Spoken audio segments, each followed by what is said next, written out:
Welcome back to the Fast Life Podcast, which is brought to you by Simpson Motorcycle Helmets. Without a doubt, Simpson has been my go-to helmet since 2016. Their iconic and aggressive style has set them apart from other brands. Simpson offers many different styles of helmets to fit your taste and budget. Head on over to simpsonmotorcyclehelmets.com to check out all the different options they have for you, and give these guys a follow on Instagram at Simpson Motorcycle Helmets.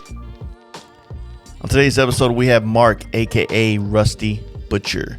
I did this episode with him at his Butcherland Ranch compound down in Southern California, and really enjoyed this episode, getting to know his past, all his involvement within a lot of the racing within the Harley Davidson flat track and all these other communities he's involved in, as well as just where he's planning to take his brand. And so really enjoyed the time with him, and I hope you do as well. So let's jump into these sponsors real quick, and then we're going to get right into this episode. Cowboy Harley Davidson is located in South Austin, and they are ready to help you get on the new bike you have been thinking about, or help you get your current bike dialed in with all the performance parts and upgrades you need. From service to sales and everything in between, check them out at cowboyharleyaustin.com and on Instagram at cowboyharleyaustin. They have new 2023 bikes rolling in daily, so give them a call or head in and let them know that the Fast Life sent you. Our longest running podcast supporter, Lexin Moto, and our Bluetooth headset of choice here at the Fast Life since 2019, is still here providing you with one of the best Bluetooth headsets on the market, the G16, which I personally use on my motorcycle rides to check out everything from my favorite playlists to my favorite podcast. The battery life and sound quality is amazing on these headsets. Earlier this year, Lexin dropped the Smart Tire Pump, which became an instant everyday carry for many people on motorcycle trips. Well, now they have refined and taken the pump to new levels with the Lexin Smart Tire Pump Gen 2, which now offers an internal cooling fan, is 20% smaller in design, and can double as a portable charger while you're away from civilization. Pair these great products with some of the best customer service in the industry, and head on over to lexin-moto.com and drop the Fast Life offer code to save yourself 15% off your order. And don't forget to give these guys a follow on Instagram at Lexin Moto. If you have seen any of my personal bikes in person or on the gram over the past 6 years, you will definitely notice my ongoing support for Lucky Dave's. Their seats have always fit my ass perfectly and had the style profile I prefer in the 2-up seat game. I have ran the San Diego bars on my FXR and Dynas for years. Now I currently run the Peacemaker bar and riser series on my 2020 Road Glide. These bars are dope, with many options to customize the appearance, as well as get you dialed at the right height and hand position. I would go as far to say that the Lucky Dave's riser bar is one of the most comfortable bars on the market, no matter what risers you put them in. Check out all the options for your ride at luckydaves.com and give these guys a follow to stay up on product releases and inventory restocks on the gram at Lucky Daves. Hey guys, you ready to let the dogs out? Fast Life Podcast. Me and Speaking Steve Yeah. spent like 2 G's on podcast equipment, and it just sounded like a bag of dicks. And I was fucking over it. I thought it sounded good, man. Like when those things came out, like I said, I was kind of looking to see what feel the waters of what podcasting was in the motorcycle scene. There wasn't any when we were doing it. Yeah, the only There's like a couple random ones, but nothing that crazy. And yeah, and whenever I finally met Steve and we started talking, he was like, "Yeah, I helped Rusty Butcher start that little podcast we were doing." I was like, "Oh fuck, that's right, you were." He on has those all things. the shit. Yeah. He's been doing his podcast With all the shit that I helped him. probably. I'm gonna go borrow it again. So hey, man, I need to take some of that shit back. So, but no, man, it's badass. But yeah, like I was just saying, man, you kind of exploded on the scene. You know what I mean? In a positive way. I mean, you brought a lot of light to a bike that was kind of clowned on forever. But on top of that, I think there's a lot more to your brand than just, all the shit you've done on Sportsters, all the overpass jumps and all the crazy other stuff you've done. And I found it very interesting listening to your podcast that were out there. Just the story of how the Rusty Butcher brand started. You know what I mean? So if we can run back through that, that'd be awesome. Rusty Butcher wasn't supposed to be what it is today. Rusty Butcher was something that I was toying with as a hobby because I hated where I was at with my old company. I was fucking depressed. My old partner like kind of took over my old brand and just like ruined everything. And all I wanted to do was make leather goods and try something new. Long story short on that, I got pinched out of my own brand that I started when I was 16. So I was pretty deep in it. Yeah. It was a pretty successful brand. I got pinched out, kicked out, sued out, the whole nine. Damn. Young, dumb kid and older investor dude. And like, I got kicked to the curb with nothing but the Rusty Butcher name and a keychain idea and a couple followers. And I just ran with the fucking, ran to the hills, you know? Was it like a basically a financial investor that kind of like maybe you were kind of the talent or maybe you're the vision, and then once the vision was kind of on the table, he's like, I don't need you anymore kind of thing? I started that brand in 2004, and then I partnered up with someone in 2008. I ran it pretty decent, you know. If you ever remember the No Fear stores, and I got into all those, and I was literally hustling this brand out of my truck when I was a kid. Yeah. And I ended up like getting fucked over by No Fear back in the day. If you guys have ever heard those stories, they didn't really like to pay people. And I was young. I didn't like really the clothing brand No Fear? They had stores all over. For I real? think there was like 100 No Fear locations, and I was in almost all of them. Damn. And back in the heyday of clothing, that was fucking awesome. Yeah, mid-2000s, dude. Dude, Famous Stars and Straps, and Stussy, and what was the other one? Started with an S. It was like all these like streetwear. Skin. That's the one. Skin Industries. So I'd send fucking No Fear 500 shirts, and they'd sell out in a weekend. Like, it was just so fucking easy back in the day to sell shirts. I ended up partnering up with this dude who was like one of my friends growing up, his like mom's boyfriend. And I've known him forever. We always talk about things. And then like, I think he always thought that we'd do like a little bit of money here and there, you know? Yeah. And then we partnered up. A friend of mine who was at No Fear got an assistant men's buying job at Tilly's. And then she got us into Tilly's, and we just fucking skyrocketed. We just finally got Tilly's in Dallas. Really? Over the last like 2 or 3 years. But there was like one store on the fringes, and now they're starting to pop up in all the malls. But my wife's from out here, so she'd always be like, we got to go to Tilly's. They got everything. And because all we had was like Hot Topic and Zoomies, which used to be Fast Forward back in the day. Yeah. And stuff like that. So then that happened. And then once all the money started rolling in, I think he thought that he knew better than me. You know, I was young and dumb for sure, but I was definitely the art director of the brand. I feel like brands need a heart, and I was the heart of that brand, you know. And once you rip the heart out, the brand is stale, you know. It is what it is. Yeah, and then true. once he ripped me out of it, it just hit the shitter. And there's a lot of other factors that happen in that. I feel like once you get in those big stores like that, they start dictating your brand, you know. Because you just want the orders at that point. It's so awesome to get these orders, and they're like, we want you to do it this way. We want you to do it this way. And then after 2-3 years of doing that, you're art directed by one of these big box stores that doesn't really give a shit about the direction of your brand. It's funny how you say what you just said about like the direction, you pull the heart out of it. And it's one thing, I've had these like drunken conversations with some of my wealthier friends, and hope they don't take this personally, but I've always said that like talent is more valuable than money in a brand, right? Because like you said, it's the heart, and without that, then you're just a guy with money looking for somebody else to exploit, right? So I've had this conversation with lots of my friends that start companies. They're like, hey man, this guy wants to come invest in me and like give me $100,000. I'm like, for what? Yeah. What does that bring to you? You know, like there's no value in that to me. Like I can go get money if I wanted to, but at the end of the day, that's someone else I got to argue with about everything. If you're the brand, like me, I am the brand. My face is the brand. If you took me out of this brand, the brand would die, you know? And that has more value than just someone bringing fucking money. You can go get a loan. You can, like, money is easy to come by. Talent is fucking, it's hard these days. And like having someone like, who's real is a big thing. You know, I try to be real. Like my Instagram it's me. If I'm pissed. Everyone went through my divorce with me, and now I'm back on a new page. I got a beautiful fucking wife. I got a beautiful daughter, and like you see everything on there. It's me, you know? Yeah, I've definitely I've kind of pulled back from putting too much of my personal life out there, but I do kind of talk about it through the podcast because this is like, I saw a meme lately. It's like, hey, go to therapy, don't start a podcast. But I mean, that's what fucking this is. It's therapy for people. You know? It is. They just actually zone out and drive their fucking job on the freeway in traffic and want to listen to people like us. You know, sit down and we all have our own drama. I have fucking drama all the time. Yeah. But it's cool to not talk about that for once and not stress about it, I guess. Mm-hmm.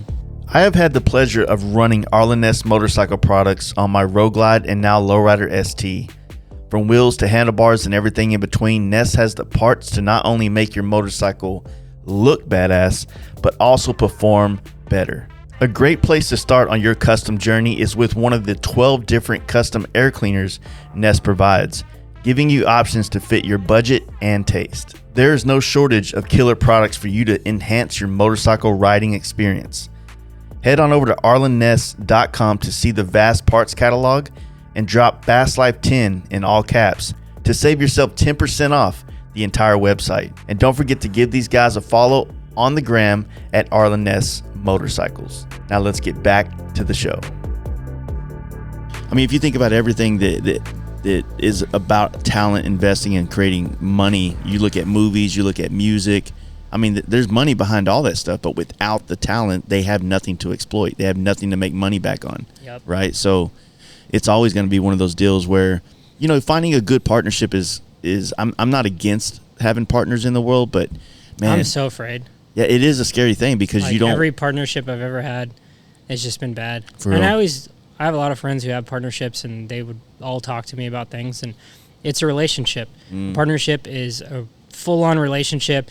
If you and your partner go to bed mad, you know, it just creates issues and some wedges and creates more drama. One thing that happened in one of my partnerships is they started crossing over to my world. I was art director, and my partner at the time wore turtlenecks and Tommy Bahama. And he was an older dude, and he would come over and try to art direct, and that's literally the things that ruin partnerships, you know? Yeah, Rogan would always talk about that on his podcast about how these executives would want to come in because they think they have a funny joke because they want to be relevant within that world instead of just staying in their lane. Yep. You know what I mean? It's okay to stay in your lane. I can tell you right now, I suck at running a business, you know? But I'm good at art directing. I'm good at marketing. Those are two things I'm fucking phenomenal at. Yeah. But I do suck at the rest, you know? Me too, man, to be honest with you. Yeah, me too. This is why I'm always broke. Yeah. Let me adjust that camera real quick. It's a little dark. It'll be all right.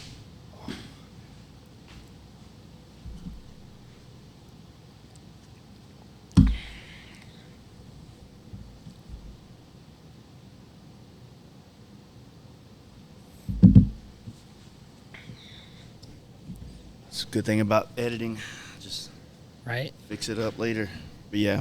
So once you kind of parted ways with homie, you know, you had bought. I remember you had talked about you bought the Rusty Butcher name.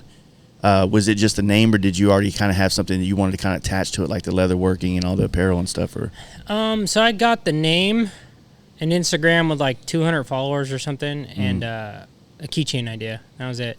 And all I wanted to do was make leather goods. That's it. It just seemed like something fun.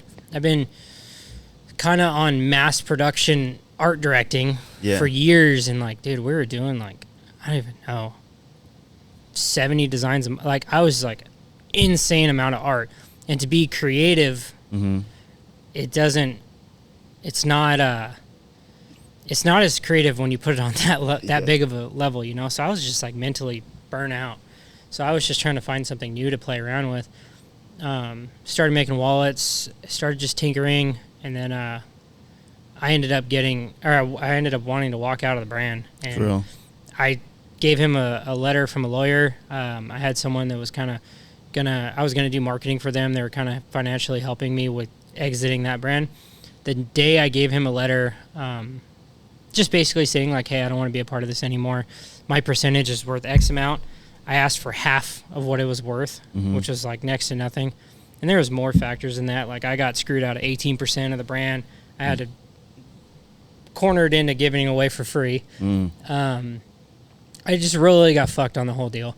The next day I gave him the letter. He had a full lawsuit already ready to go on me. Damn, waiting, right? Yeah, waiting. And I went through a year-long battle with that and walked away with $100,000 in lawyer fees and nothing.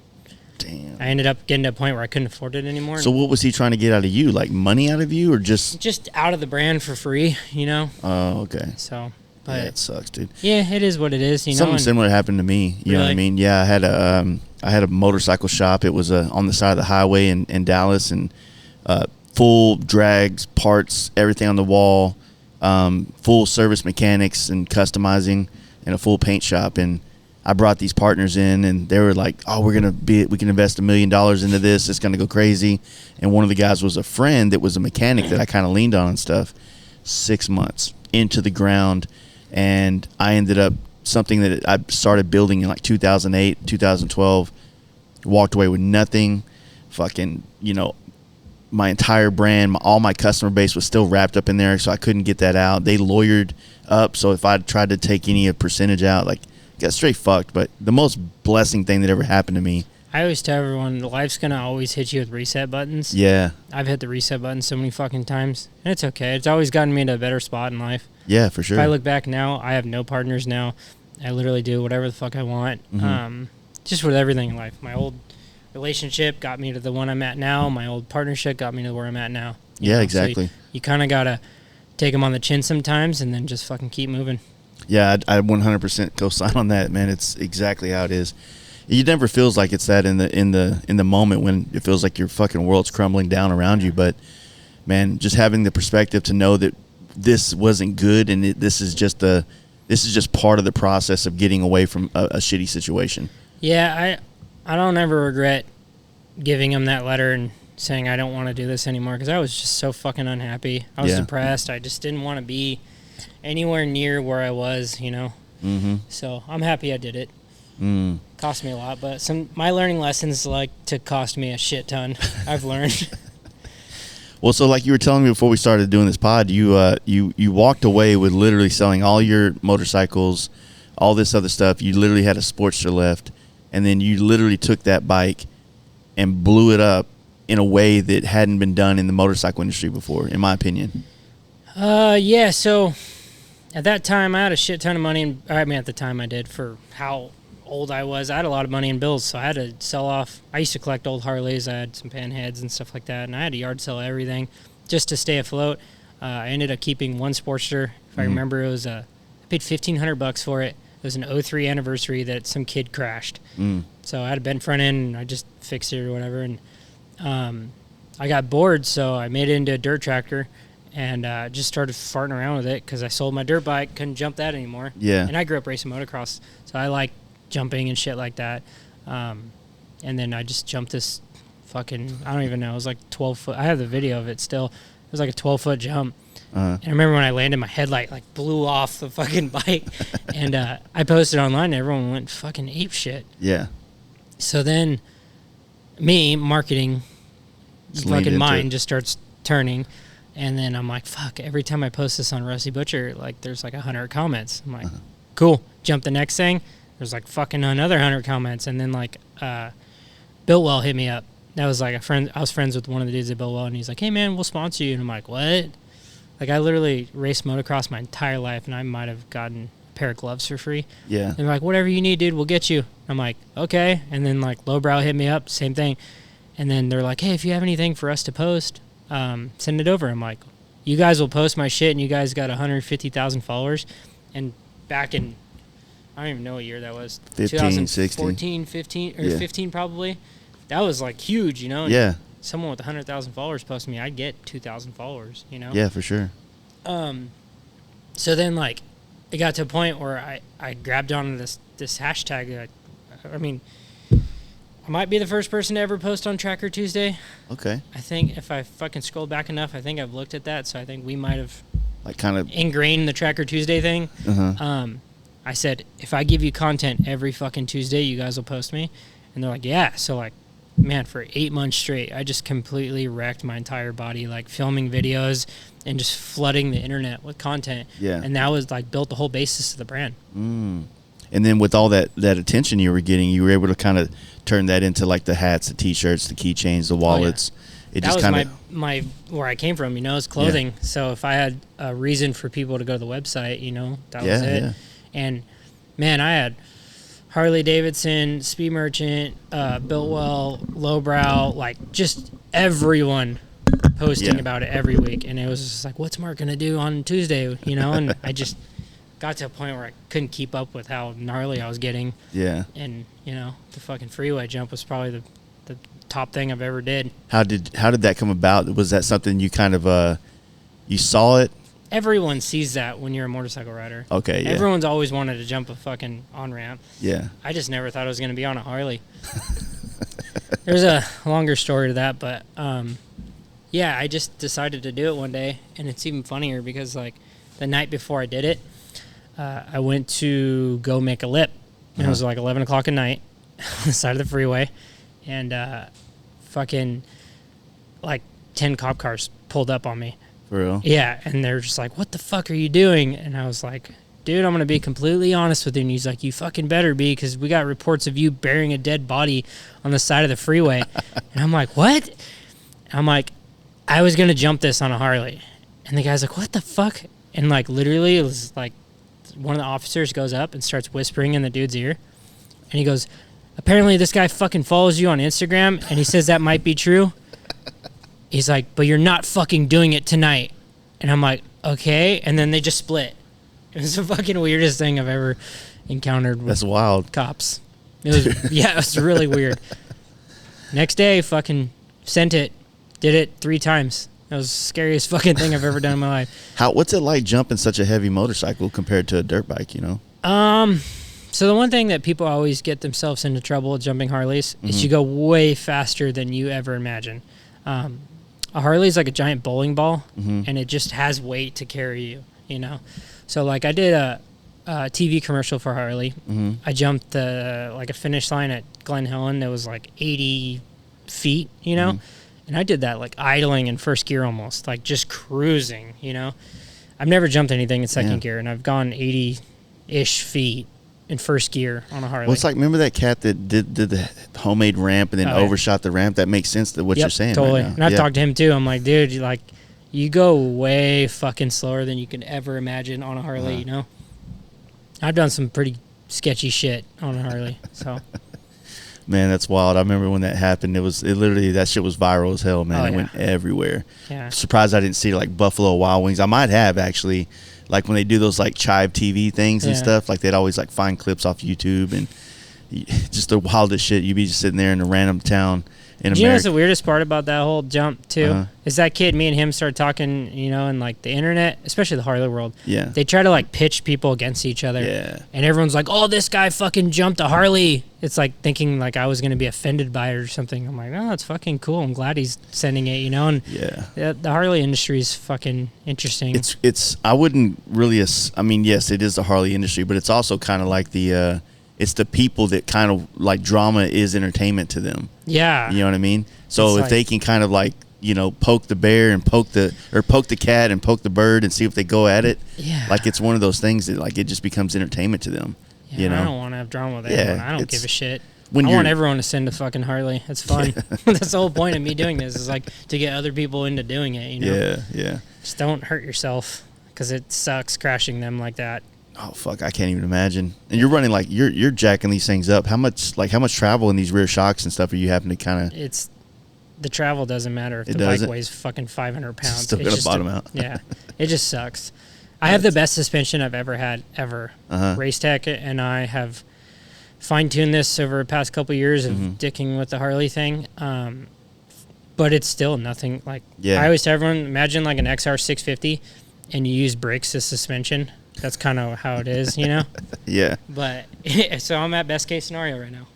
That's not bad. I don't want to do mono shocks or I don't like shit like that. I don't want to go too far off of I use a stock frame, you know? I cut the struts and that's it.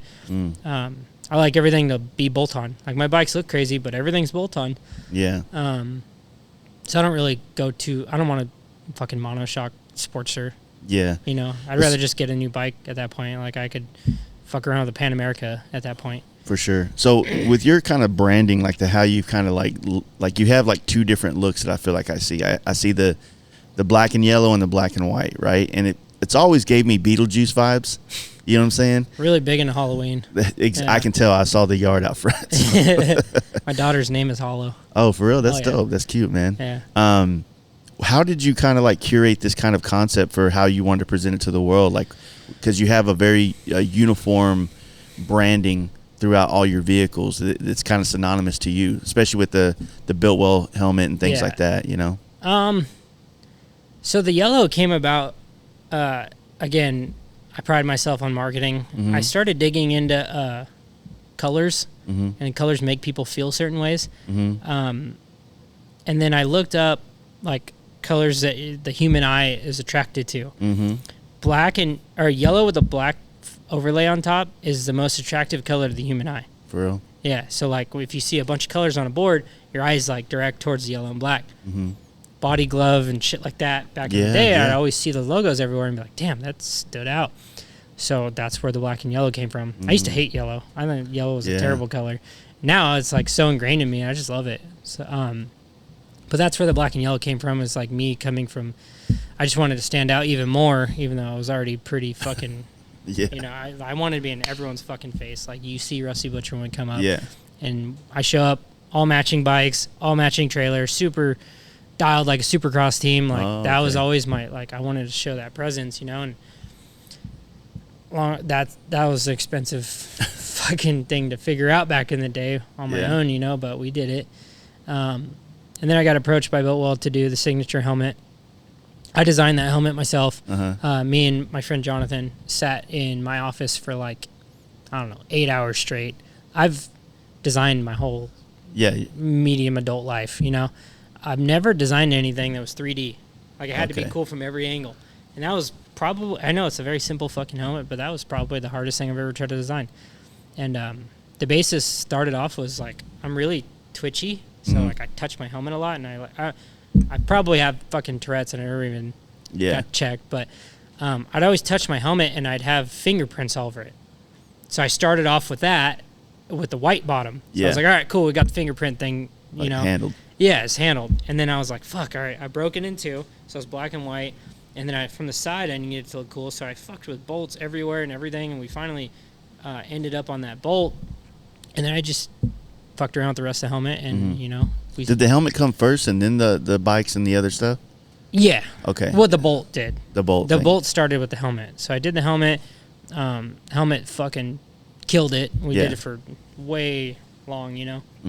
And then from there, that was my branding, so I just matched everything else. Yeah, that's good. Sorry, I got that's fine. Indigestion, heartburn, old man life. So then everything else has to match when I'm at that point. So all my cars, all the race vehicles, everything had the bolt on it. You know, it was just marketing for me. Like, hey, what's the black and white of the bolt thing? I don't know. Go buy my fucking helmet, you know? Just go buy it. Dude. Yeah, just. But so yeah, now it's like a mix of like a million fucking things. Yeah, I mean, I saw the Sprinter essentially out there, then the big truck, and then, you know, the Dyna. Oh wait, the Sporty. Sorry, my bad. I don't Dyna, brother. I know. I've never owned a Dyna. I feel like I just disrespected you. I'm so sorry. It's okay. I've ridden one Dyna one time. I didn't like it. For real? Yeah. I rode a Lowrider S too, like the newer ones. No, the last year, the Dyna. 18 or whatever. Oh, okay, yeah. Or 17. Yeah.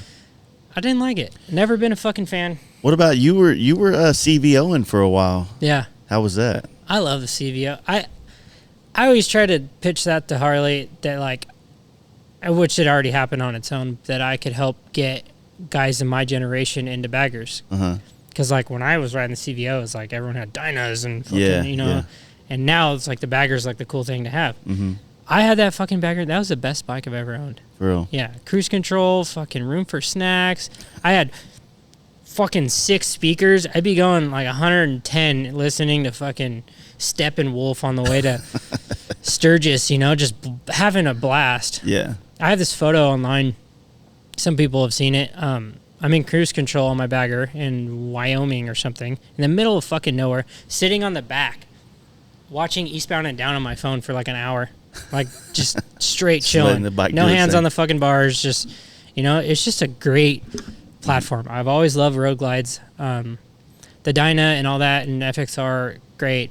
It's just a middle ground bike for me. If I'm going to go rip, do wheelies, fuck around on a bike, Sportster. Yeah. I don't cross over in that middle boundary at all. If I want to go cruise my lady cruise control, fucking put some snacks in the bags, bagger.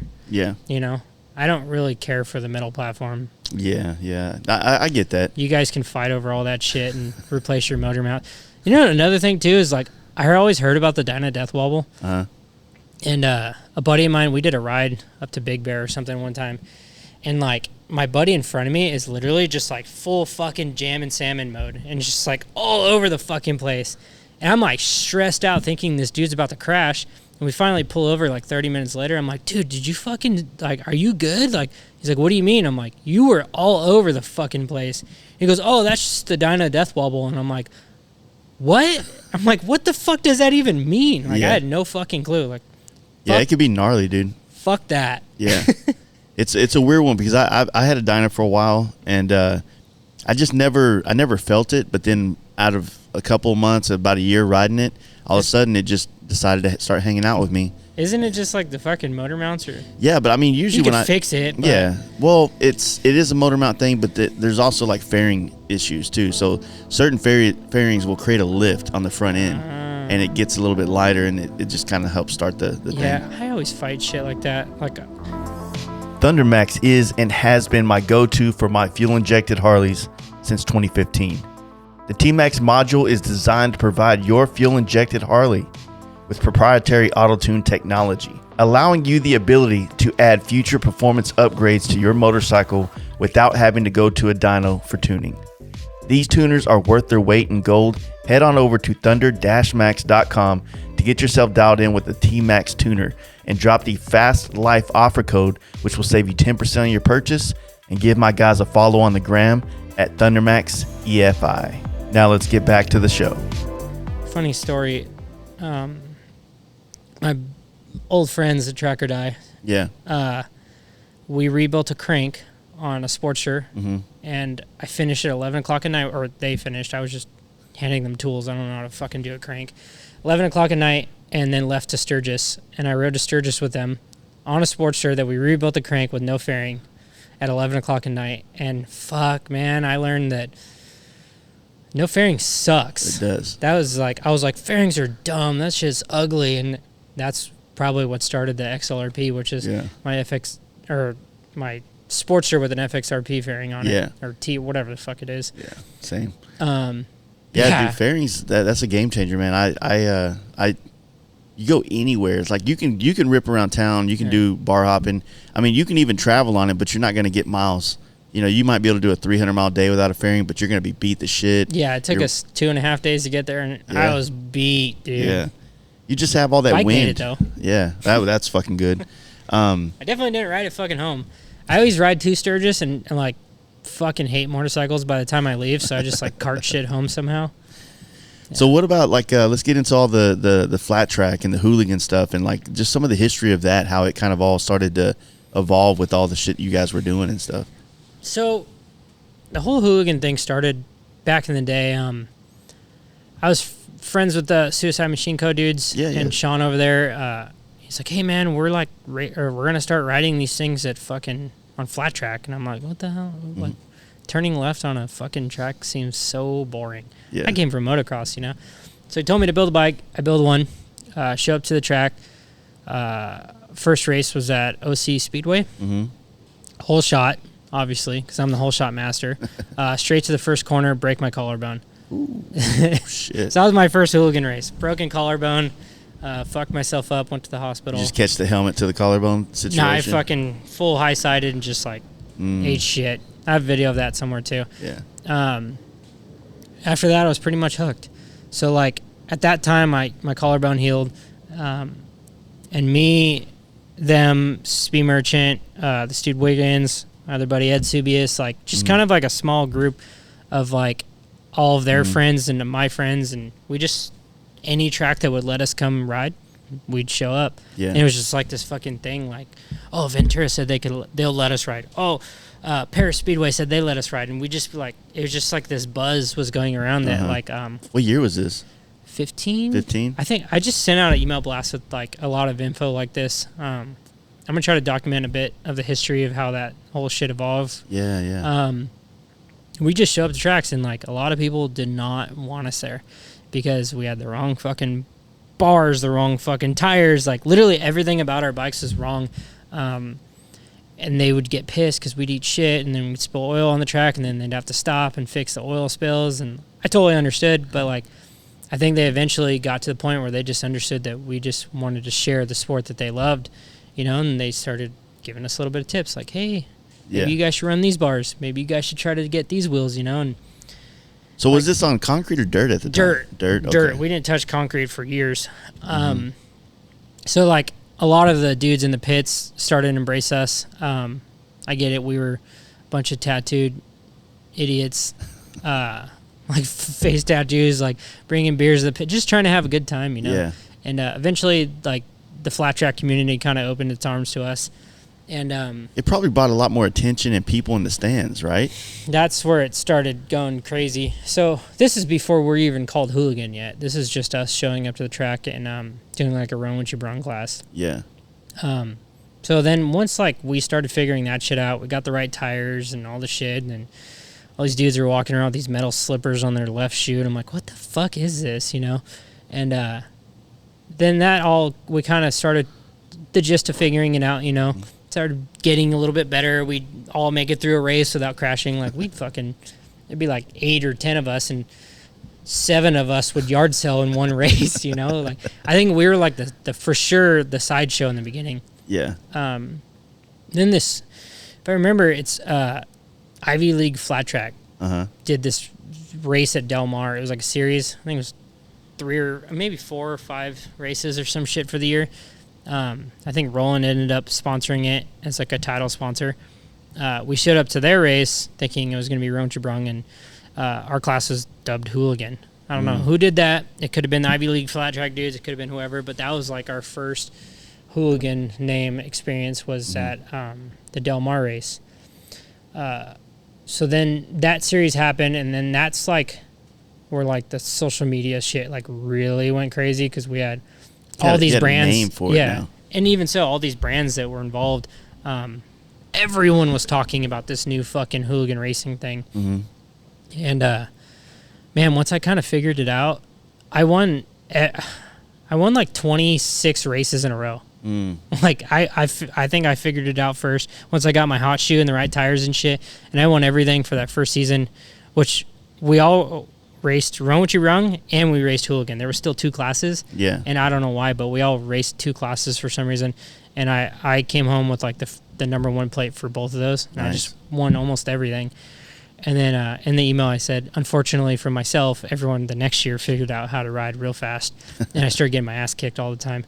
But the first year was cool, you know, fuck it. Own it. Yeah. Yeah, I own it. But, and then, man, Hooligan racing was like, it went fucking shot up. And then one year, I think it was that next year, it just kind of shot down. And then it just fucking like went. Skyrocketed, yeah. Skyrocketed. Yeah. So then we ended up like, as like these Harley Hooligan teams, like Harley wanted like, I forget the word they wanted, but they wanted like the Avengers of motorcycle racing, you know? Analogy. And they just picked all these brands that helped build this thing in the beginning and sponsored us, and we all had our own Harley teams, and they like gave us like the races they wanted us to be at for the year, and our job was just to market, you know? Yeah, actually, I did a podcast with Sean over at SMC, and he talked a little bit about that, how they started to get to go all over the country, and I remember you being a part of a lot of those things, doing the races and all that shit, so it's fucking cool, man. Like traveling to go ride Harleys and race and fucking party in every town and shit. Yeah, we had like a little budget in the beginning, you know, and I think there was like 3 or 4 races, and like, I mean, we lost money every year doing this shit, but it was worth it, you know. It built the whole fucking platform. We ended up, I mean, like, people don't even remember, like, I raced X Games when no one even knew we were there. Yeah. Like, we were like a sideshow. They let us go on the track for 30 minutes. Wasn't that in Milwaukee or some shit? No, this is way before that. This is in Texas. Oh, shit. Okay. Yeah, this is like before, like, anyone, like, we weren't allowed to post much about it in the beginning, but it was just like to test with X Games, and then the next year we had our own platform, and then it just fucking grew and grew and grew. And like, I always tell everyone, dude, the Hooligan live streams got fucking millions of views. Millions. They were getting more than probably AFT and all that shit. And like, people wanted to watch it, man. And Harley had a great platform to do it. The live feed thing was awesome.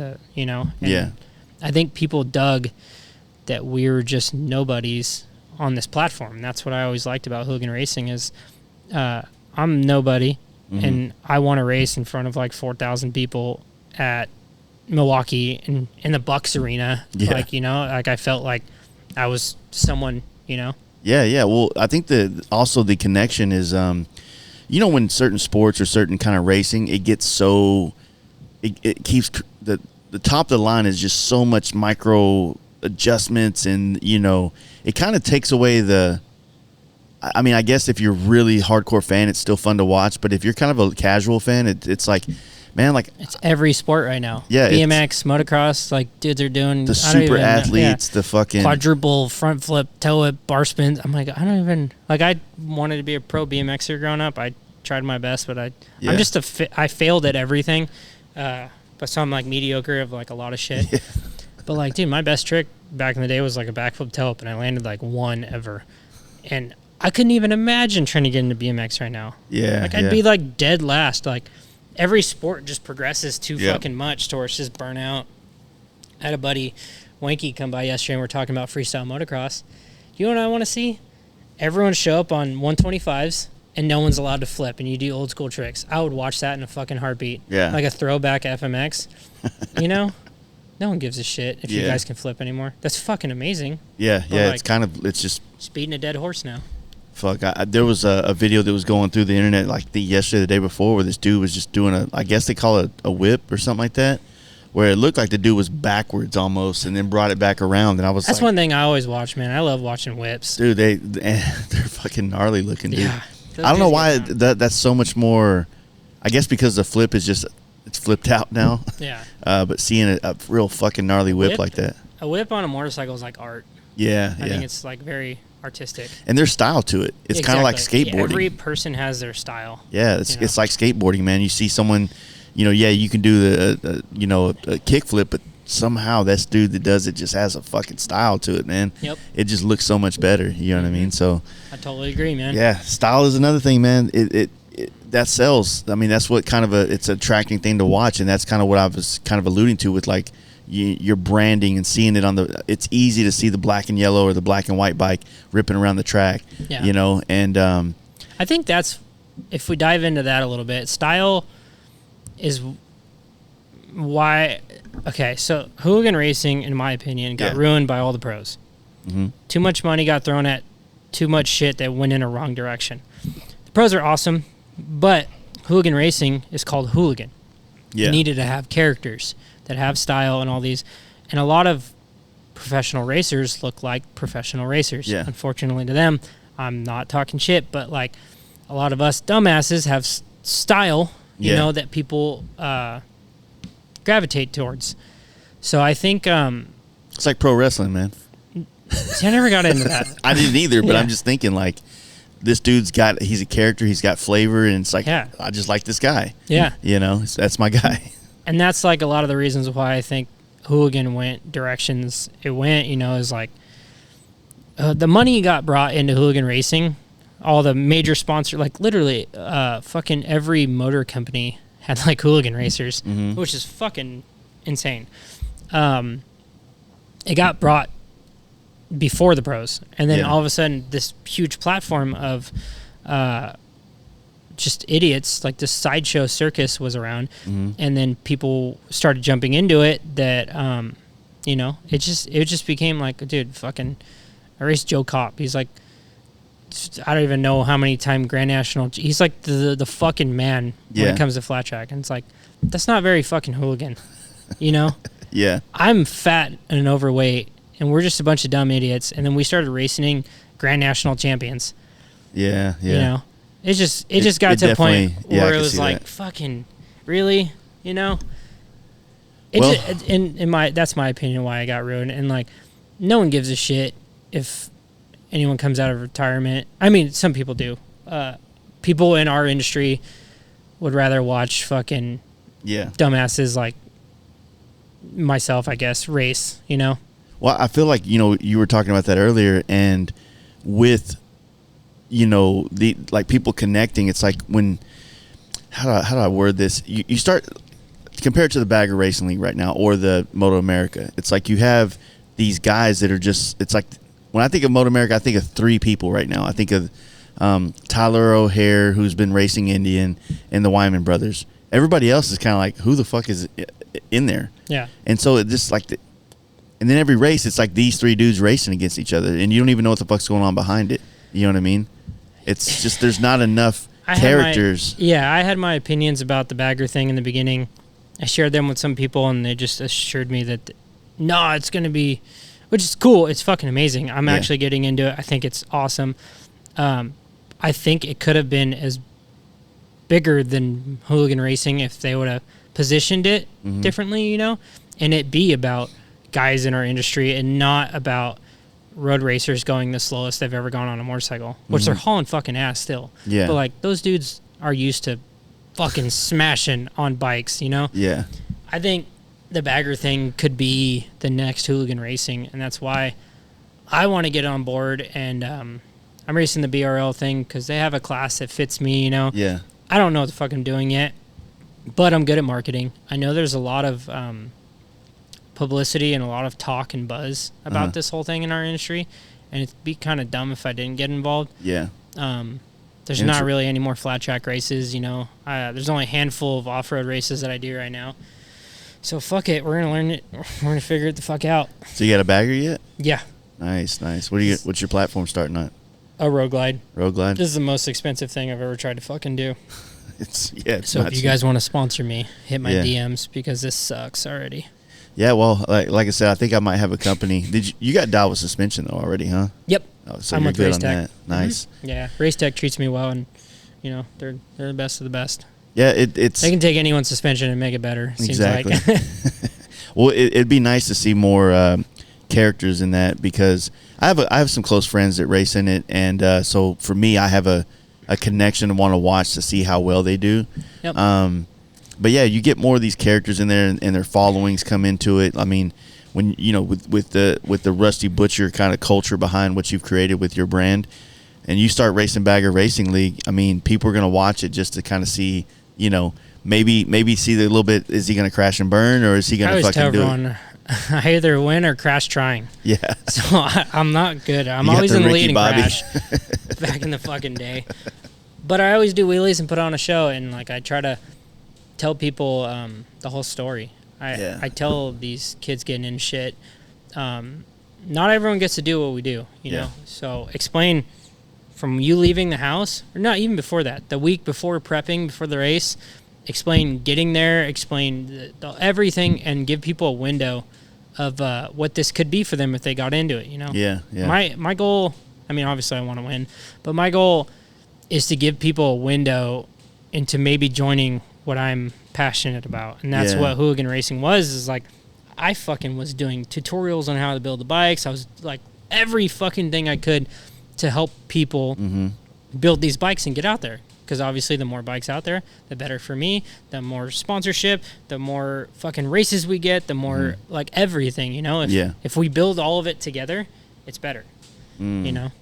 Well, it makes sense. And it's like you have a vested interest. I mean, you want to see it grow because then it continues to have a place for you to do what you're doing. And, you know, like... If it grows, man, I can fucking do that for a living for a while. Like, I raced the Hooligan thing and got paid sponsors, and I got to fuck off for a few years having fun with my friends, you know? Yeah. It was cool. It's definitely... That's the goal, man. Like That's why I was always kicking and screaming when it was going the wrong direction. I'm like, you guys are going to fucking ruin this. Just stop. You know, but no one listened to me, so fucking whatever. Well, it's kind of like, you know, it kind of goes back to even your first business thing. It's like maybe it's people with money get in and they think that money's going to make things better, and it doesn't always do so. I think they think that money and them having to win. Like, people always, towards the end, thought that if they beat me, they would be a Team Harley racer. I could have ghost ridden my bike off the start and Harley would have been stoked. They didn't give a shit what place I got. Yeah. You know, it's cool if I win, obviously. But, like, I was there to market, you know? Yeah. And people, I know it sounds so fucking stupid. It's just the way the world is right now. Yeah. But it's not really the place you get in my world It's how you market yourself and being a character and getting involved in this shit that matters more than like me winning. Yeah. You know? Yeah, and that pushes the being envelope. the loudest person there and talking, not loud in a bad way, but like talking about things. Well, shit, man, I remember watching videos of you at Mama Tried doing burnouts on bars or doing mini bike races through bars and all kinds of crazy shit. And how many fucking, like, how many people got inspired by seeing my Milwaukee trips? Yeah. That started racing Hooligan racing. Yeah. You know? Well, Milwaukee's definitely fucking awesome. It is, dude. It's bleeding the culture up there. You know what I mean? And if you want to like get fat and eat cheese curds and drink beer and have fun on motorcycles, Milwaukee is your fucking place. It's home. Yeah, God.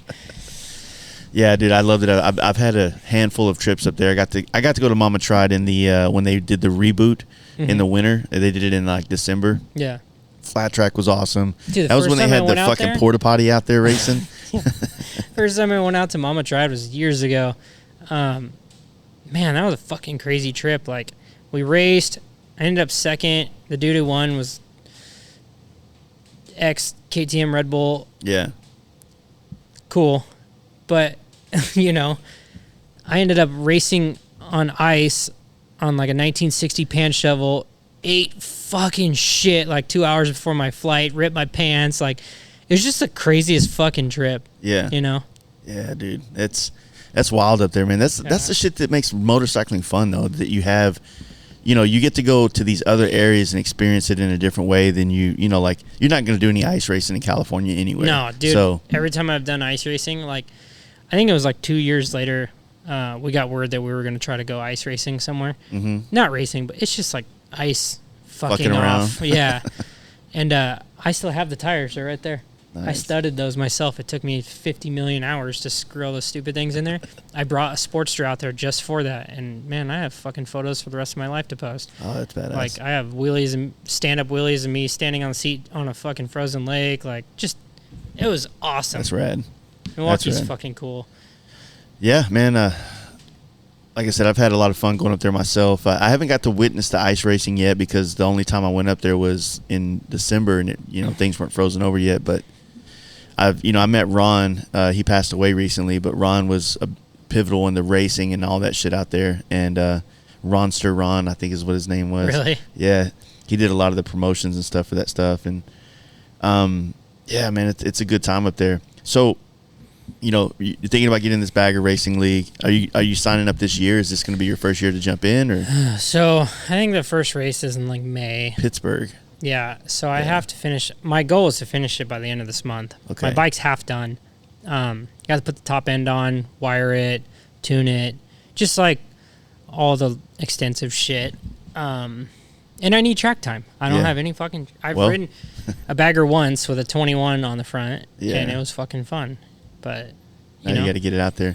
One thing I think I'm good at is riding really heavy bikes fast. Mm-hmm. And if it's like I've never raced off-road my entire life, and I'm an off-road racer now. I just won the Mint 400, which is the biggest and oldest motorcycle race in the United States. Yeah. I won that shit on a Harley. Took me 5 fucking years of not having issues to finally come home with the win, but I finally fucking did it. I'm persistent. I always figure shit the fuck out, and I don't have any doubt that I'll be able to figure out how to bag a race. Yeah, for sure. And on that Mint 400, I mean, you started trying to jump into this 4 years ago or 5 years ago? This 5. is the 5th, okay. And I missed 1 year, so I've tried 4 times. What's the challenge of that? I know about it. I don't know all the details of it. You know what I'm saying? See, I used to make fun of my dad for off-road racing. Yeah. I just thought it was boring. I grew up racing tracks my whole life. So 5 years ago, I guess 6 years ago, the Bill Well did the Nora 1000, which is fucking crazy. 4 dudes, 250 miles a day in Baja. And I always thought that was phenomenal. Me and Mikey Virus always rode in the hills and jumped and kind of did almost like the freestyle motocross side of like off-road riding. Yeah. Like we just make like a little mini jumps and shit. But we never really did any desert racing or try to go on like long hauls. Mm-hmm. So after Bill Well did the Nora, my buddy's a Heatwave Visual sunglasses. He calls me up, and I don't know if most of you guys know Doug. He's a awesome character, especially an awesome person to talk to. He's a great dude.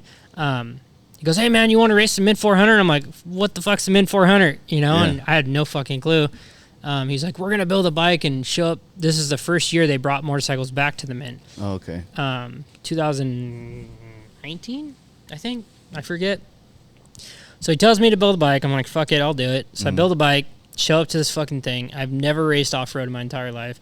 I've probably never gone more than 20 miles on a Sportster, just because we always ride in a focused area with jumps. You know, we didn't go on like long fucking hauls. Rips, Show up to this fucking race. There's me, Mikey, I think our buddy Jake, the dudes from Heat Wave. Like, there was maybe 6 or 7 of us.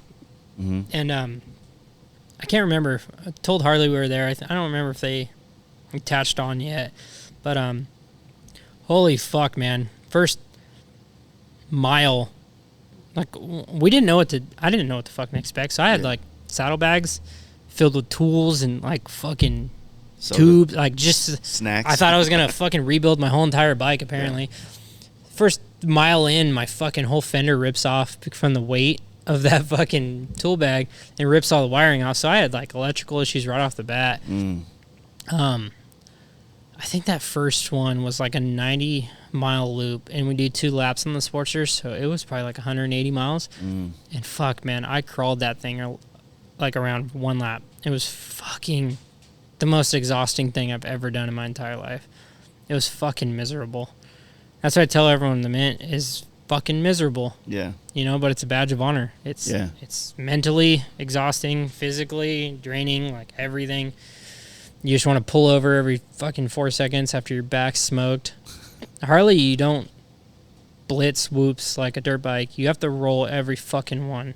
Every now and then you'll get your front wheel over one, but then you're exhausted from doing that, you know? It's a motherfucker. It's wild. Yeah. Yeah, I've seen my friend Danger Dan and those guys. I think they did it last year, and I think they completed it. I don't know if they won anything with it, but you know, like every year you're going back and you're kind of like coming at it with another angle or, you know, more prepared. But it still took 5 years to kind of pull off the win. You know what I mean? Yeah, I think first year I had all electrical issues. Second year, see, this is all like a learning curve too for us. Like me and Mikey and some other dudes were like learning how to like make these bikes last for this fucking thing.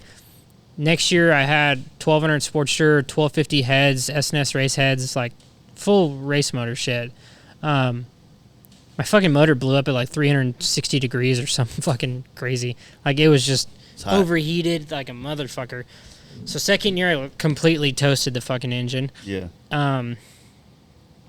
Third year, I believe the same thing fucking happened. What happens when you're out there in the middle of nowhere and you fucking blow an engine or some shit? Man, I've lucked out a few times. I've always been like by a pit or someone that can kind of help me. Yeah. Like the one time it blew up, like the bike wouldn't start, and I was in the middle of nowhere on the shittiest section, which is all sand moves, and it started for a second on one cylinder, and I just fucking pinned it across the desert, like not even on the track, because I could see a pit, and I just fucking, as fast as that bike would go down this fucking shitty section, and made it to where like this guy could pull me with a tow strap into a pit, which is funny because I ended up loading up the truck or into someone's truck I didn't even know. Yeah. And like rode on the back of in the truck bed on the 15 freeway with my bike. It's just funny. But yeah, third year I think I blew up again. Some people that know some things about motors told me I should start with an 883 motor. 883 bottom end, I guess, is a bit more bulletproof. Don't go any farther than 1200 top end. Nothing racy, just very mild fucking motor. And I always tell everyone now, just get a bone stock 883.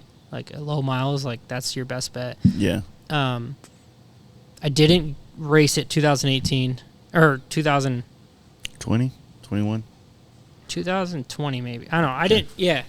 2020, I didn't race. Yeah. I think I was just got to a point where I was sick of motorcycles. That was March, and that was when all the shit went down in March in 2020. And I was just mentally exhausted from motorcycles. I mean, I'm sure, like I said on my Instagram, I show everything. I just checked out. Yeah. Started playing with animals, you know. We'll get into that too. Yeah. Didn't race that year. Came back last year, and I fucking felt great. I was training. I got a hematoma on my wrist the week before the mint. I ate shit on my mountain bike training in the hills. Had a golf ball on my wrist, but still made it to the mint. I led like 90 miles, and then a fucking swing arm bolt came out when I was like smashing through a sand wash, and I kept thinking I had a flat. Realized that my swing arm was half fucking falling off. I zip tied it with a bunch of fat zip ties, made it like another mile or two to another pit, and some guys had baling wire. Yeah. Baling wired my swing arm to the frame. And this is like on the shittiest section of the mint. Like full sand whoops. It was like, fuck, I don't even remember. It was so exhausting. It was like 13 miles of like sand whoops that you had to fucking roll. And I have like half a swing arm on my bike. Damn. My swing arm's moving probably 6 inches back and forth, you know? It literally felt like I had a tire off the bead. Made it to another pit, which a bunch of off-road truck dudes were there. I just yell as loud as I can. I'm like, who has fucking bolts? Bunch of off-road dudes roll up, and off-road community's amazing. Yeah. Like 20 dudes, what can we do, you know? I'm like, I need a fucking fine thread bolt to shove into this to hold my swing arm together. So I actually have the bolt. I kept it. I have baling wire, the nut that I use for a spacer, and the bolt over there. It's just hanging on my wall. Damn. That's what. And so you're able to put it on and continue? I finished the race, made it 4th place still, which is phenomenal. That's fucking wild. But yeah, that was the first time I ever finished the mint, 2 laps. Damn. I was going to drag that motherfucker across the finish line. That was my 3rd year. I'm like, I'm so done not finishing. And then my buddy Tyler won that. Tyler's a very talented he's not new, but he's newish, I think, at the Hooligan thing. Yeah.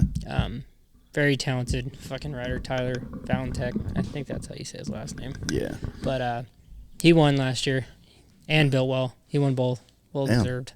That built one sounds like a little bit harder, is it not? No. It's not? It's a bit easy. The mint is as far down in the dumpster as you can get trying to ride a Harley in the off-road.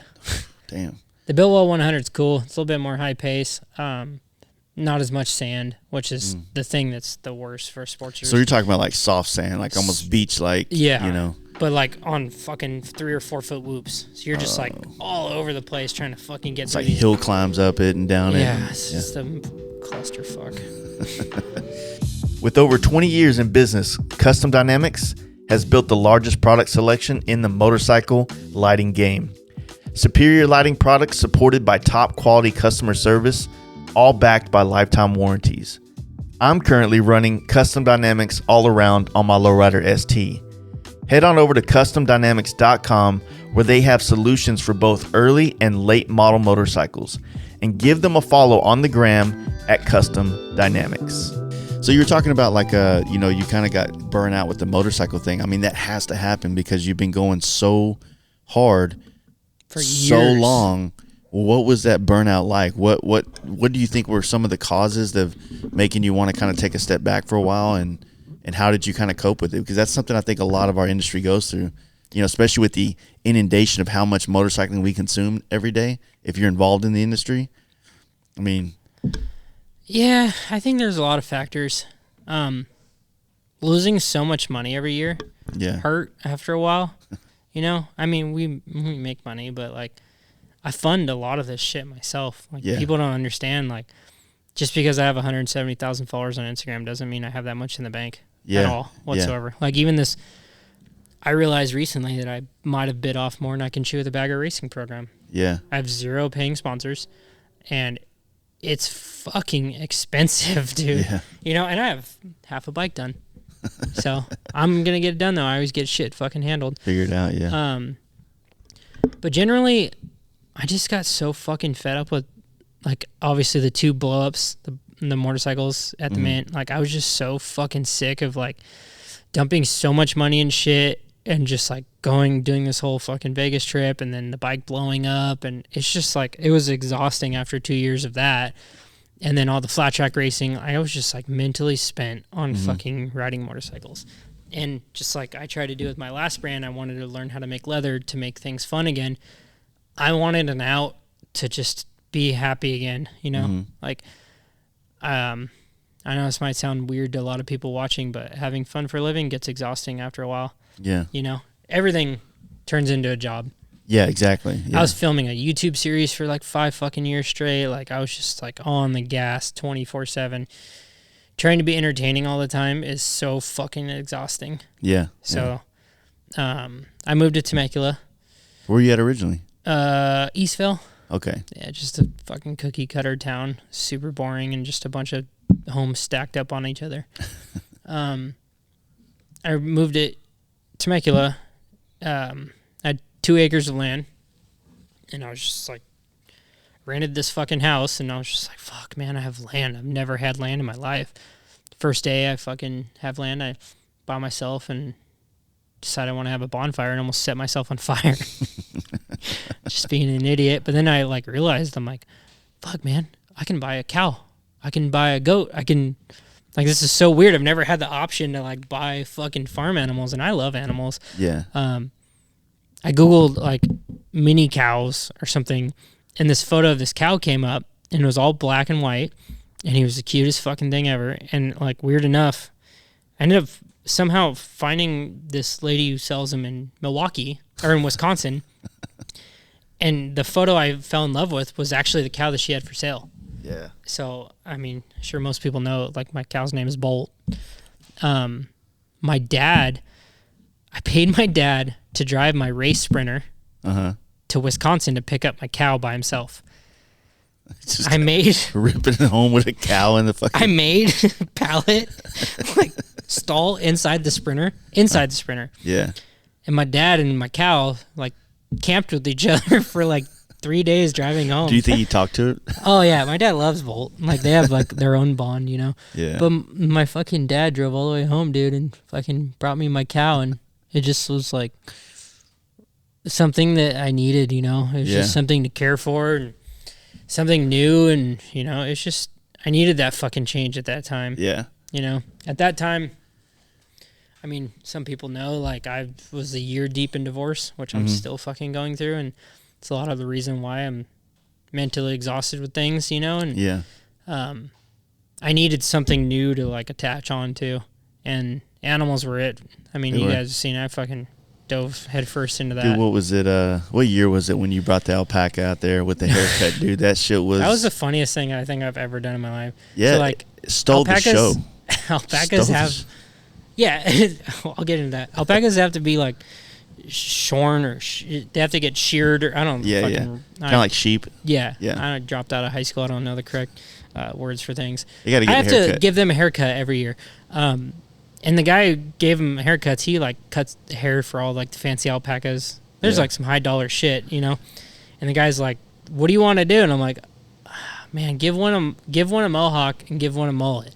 And he just starts laughing. He's like, this is going to piss everyone off in the alpaca world. I'm like, cool. Fucking even more reason.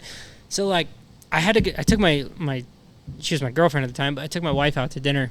And then, like, I didn't get to see the alpaca until I got home. So I, like, walk out there, and I, like literally glance at him, and I just start crying, laughing so hard. It was, like, the funniest fucking thing I've ever seen in my life. Because, heartburn's going crazy today. Because, like, when you give them a haircut, they're, like, pencil fucking thin. Yeah. And then he had this big fucking luxurious mullet. And, like, I posted the video, like, I'm literally crying my eyes out, and I couldn't even talk because it was the funniest fucking thing I've ever seen in my life. And then, again, I posted it, had a fuck ton of comments. We're going to run with this, you know? Yeah. That's when the marketing starts kicking in. Next day, I threw some heat waves on him, and then it just was, like, fucking gangbusters. It was just, you know, David Spade posted him. Like, he got approved by Joe fucking Dirt. Damn. You know, Joe Dirt approves your mullet, you're fucking in, brother. Yeah. So Rusty was famous after that, and that was like still, I was burnout on motorcycles, but like I was still a part of the community. I just didn't want anything to do with riding or like maybe racing, because I just wanted to ride baggers and shit like that. But I'm good friends with the dudes at Born Free. I'm always gonna show up to Born Free. Mike's like one of the dudes at Born Free. He's like, you gonna bring any bikes out this year? I'm like, I don't know, man. I'm pretty fucking spent on the bikes. Do you care if I bring out an animal? He's like, fuck it. Okay. So I brought out the alpaca to Born Free, and you know, he was the best Born Free build ever. He was the most popular Born Free build. No one really gave a shit about your Dyna when Rusty was around. Exactly. And man, that was fucking funny. People want to take pictures with him and everything. Yeah. So that was the one year, because I've been going pretty regularly, but that was the year that I went to New York on a ride that way, so I didn't get a chance to go to Born Free. But it was awesome, man. I didn't bring one bike. I just brought the Alpaca, and we just hung out in the shade. It was fucking great. There was like a line of people fucking flocking the booth. That's so fucking awesome. Yeah, and weird enough, like my Alpaca's got a big head about it now. He like loves it. He's like into it. Oh, he's fucking so into it. Like he loves car rides. Like I used to. I mean, you've seen the videos. I would just be crying, laughing again, like driving around town. Shit. We started filming these videos where we'd film people's reactions through my tinted windows of them seeing the Alpaca, because he would stand up and stick his head out the window. It was like this mini teacup giraffe just like driving around, and I'd have it like to where he couldn't jump out or anything, and he'd stick his head out the window, and people would just be like fucking blown away. This stupid Alpaca. He's so goofy looking. Like after Born Free, on the way home, I took him to In-N-Out because we were starving, and I just let him hang his head out the door, and fuck, man, everyone at In-N-Out was just like you know, like In-N-Out has the glass windows when you go through the drive-through, and everyone working there was just like fucking laughing their ass off, you know. And I think that's the one thing I needed most. I just need to start laughing again. Yeah. You know, that shit, you know, everyone wants to be all tough and cool in the Harley world. I don't give a shit, man. I'm emotional about everything. I fucking have feelings, and sometimes I need to hit the reset for a good reason, and that was a good reason. Yeah, well, Harleys, man, like that's a good point you brought up, man. It's so stressful, or it's not stressful. It's so taxing trying to be a hard ass all the time, or trying to be cool and tough. And I can't be the hard ass when I ride the girl's bike, though. Yeah, well, I mean, it's just funner. It's funner to laugh. It's funner to do fucking goofy shit. It's funner to have fun and not make this so serious. Yeah, I think there's too many other things in the world that's serious. A lot of the brands out there that are serious and cool, and you make yourself not approachable. Yeah, you know. Like, dudes might be afraid to walk up to your booth at Born Free because you look so cool, you know? And I'm just some fucking idiot. I'm always going to think of myself that way. I want my brand to be approachable. I try to be as nice as I can to everyone. And, you know, if you're a dick to one person, that dude's going to tell all of his friends, and then all of his friends. And it's just like, I try not to be that guy. I try to do my best to not be a piece of shit. Yeah. I try too, man. It's hard sometimes. I met my favorite Supercross rider when I was a kid, and it was the worst fucking thing ever, and I always remember that. Damon Bradshaw, if you're listening, you were an asshole to me when I was a kid. It still hurts. Yeah, it still hurts, brother. He was my favorite, and I was like, hey, man, you race fucking great out there, and he was just, like, super rude about it, and maybe he was in his head about some shit, you know? Yeah. That's another thing that people don't understand. I've had people come up to me and talk to me after I was fighting with my ex-wife or something, you know, and it's like, fuck, man. You know? You gotta be that person they think you are, or they've seen you be. Yeah, right? You gotta put a poker face on sometimes. It's tough, man. Yeah. And I've always been bad at that. I'm one of those guys that I have, like, I guess what you would call a resting bitch face, but it's like I'm smiling, but I'm like, you know what I mean? I just am ugly, so I don't know. You just don't know. Yeah, whatever. But, yeah. You cover your face in tattoos, like, it goes both ways, I guess. I could look tough or more like an idiot. I think I went more like the idiot route. So. Oh, man, that's good, though. But, yeah, like I said, I remember the animal thing. So now you got this fucking, like, what do you call this place again? It's like Butcherland Ranch. Butcherland Ranch. Yeah. And I always say it's like Neverland Ranch, but no kid touching. Yeah, but you just touched animals. Yeah. You can come pet animals. No weird shit here. Yeah, don't be back. Fucking weird. Yeah. So you started doing the animal thing, and then you just leaned into that so much, and then next thing you know, you're riding bulls, dude. Dude, riding bulls is the gnarliest thing I've ever done, ever. How? Like, fuck the freeway jump, any of that. And I ride like the bunny slopes. Yeah. Like the bulls I ride are like the bull riders can sleep while they ride them. You know, it's literally nothing. But yeah, man, that was fucking wild. Like, I remember a fucking first bull I rode, hopped 2 times, maybe, like 1.5, landed on my feet, and I was like, fuck. What's it feel like coming out of the gate with something like that? Man, it's fucking, like, I always had this thing when I was bull riding at my house. everyone would be so fucking confident and cocky until they climb over the chute and sit on a bull. And then they get humbled real fucking quick. Yeah. Again, we're riding beginner bulls, but beginner bull to someone who's never done this shit is fucking gnarly. You're strapped on a, I don't even know, 1,000-pound fucking animal. Yeah. And I always had these certain things that I would tell people, like when you put your hand in the rope and they pull the fucking rope tight as shit, it feels like your hand's never going to come off ever again. Like it's that fucking tight. And like you're literally glued to this thing. But I always tell everyone, like, as soon as you let go of that rope, it goes loose. Like, dude, don't freak out that, you know, because that was like the things that went in my head. I'm like, holy fucking shit. This, like, my hand was like hurting or squeezing it so fucking tight. But, fuck, man, bull riding is gnarly. I stopped bull riding and I told myself I was going to ride again when I got in shape. And it's just never fucking happened. Because it's taxing on your body. Yeah. Like, fucking, like, everything was fucked up when I was trying to ride bulls. You know? And it's definitely interesting for sure. It's definitely one of the craziest things I've ever tried to do. So you were having like these little like parties and stuff out here for all that stuff, right? Yeah, on Fridays, man, we're just fucking hanging out, riding bulls. You know, I had a bar at the house and beer sponsor and hell yeah. I saw the pictures of Bad Wolf riding. It was pretty wild looking. Yeah, he sucks at riding bulls. Of course, dude. He's not. He's from the hood. He sucks at everything, but I love him. Yeah, I hung out with him in Salt Lake. We were up there a couple weeks ago. Yeah. He used to live with me. He's a fucking. I love that dude. He's I like his music, brother. man. It's pretty cool. Yeah. Yeah, but yeah, it's. I don't know. I saw that happening. It's like, I guess what I would take from the outside looking in on you, it's like you have an idea, and you run with it, and it's almost like you're always looking for excitement and fun. I'm always looking for the next thing to make me scared. Not in a bad way, but like, man, that was fucking gnarly. And that was like, I guess, chasing a rush. Yeah, yeah. And then on top of that, I feel like I'm artistic in certain ways. Like I can't draw, but I can draw in my head. And if me and an artist sit down, me and him can create the most amazing things together. Yeah. One thing that I think I'm really artistic with is marketing. And I like see things. And like you saw my fucking bull riding gear at the skeleton suit that I had hand painted, the skeleton hand. Like I made fucking Vans with spurs. Like no one's ever done the shit. Like I have to make everything me. Yeah. And if it's not me, I don't really give a fuck to do it. And I always get into things and put my flavor on it. Yeah. And it's gotten me where I'm at now.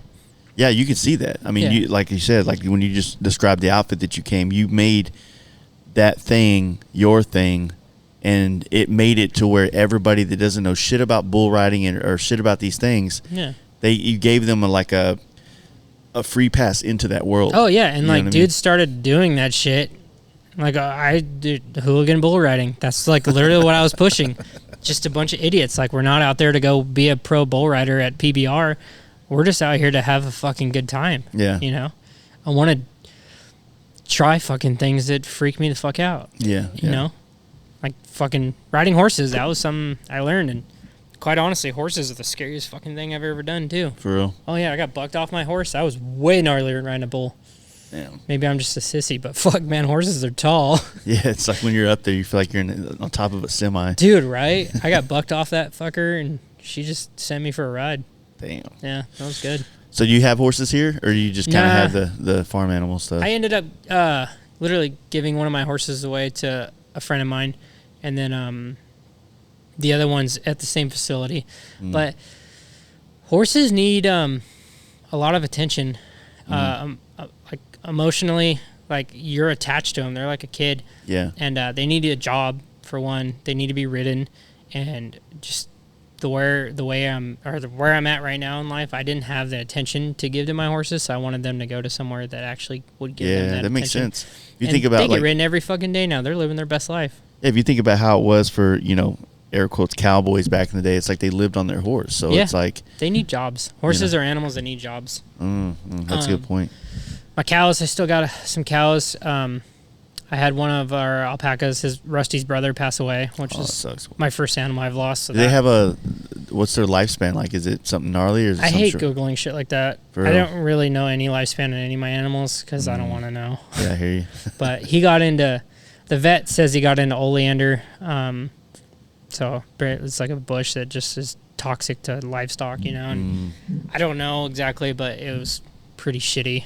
Yeah, he's buried here on the ranch now, and that was a bummer. That happened probably 4 months ago, 3.5 months ago. Sucks. Yeah, recent. But you still got Rusty?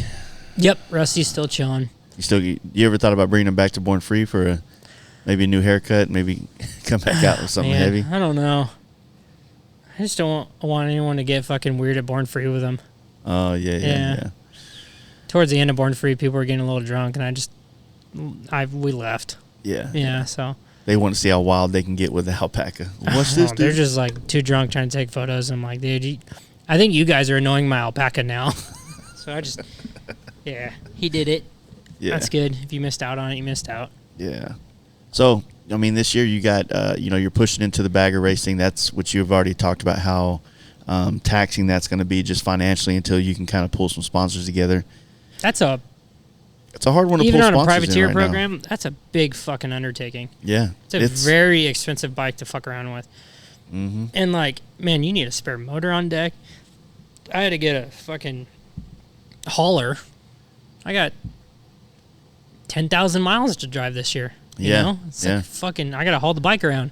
I got to haul the family around. I got to have somewhere to stay, you know? So I I sold off fucking shit, and I invested in luckily a motorhome that I've been after for years. Mm-hmm. I just fucking lowballed the living shit out of this guy, and I think he liked my story, and he took the offer, man. Yeah. Fuck, man, I would have never be able to afford that. I was like looking at pulling out loans to buy one of these fucking things. And this dude just sold it to me for fucking pennies. Nice. And, it was broken. The lift was broken on the back. The slide was broken. It's missing the generator. Like, I've been fixing everything. But it was in my budget to where I could handle these things, you know? Yeah. And, again, explaining the story of the bagger racing. Showing everyone my RV that's a piece of shit that I'm making nice to get to the races. And, like, I think explaining all that shit is good. Yeah. So have you done, did you ever do any of the Chuck Wallace stuff at all? I've ridden once. Okay. Once. Did you feel pretty confident with it? Yeah. Cool. I like riding Harleys. So I built a Supermoto Sportster. Mm-hmm. Supermoto. So for me, that's, in my eyes, that's like something that's more dirt bike, but you can jump it. It wasn't set up for road racing. I've ridden that 2 times on a Supermoto track, which is really tight. Yeah. Really, really tight shit.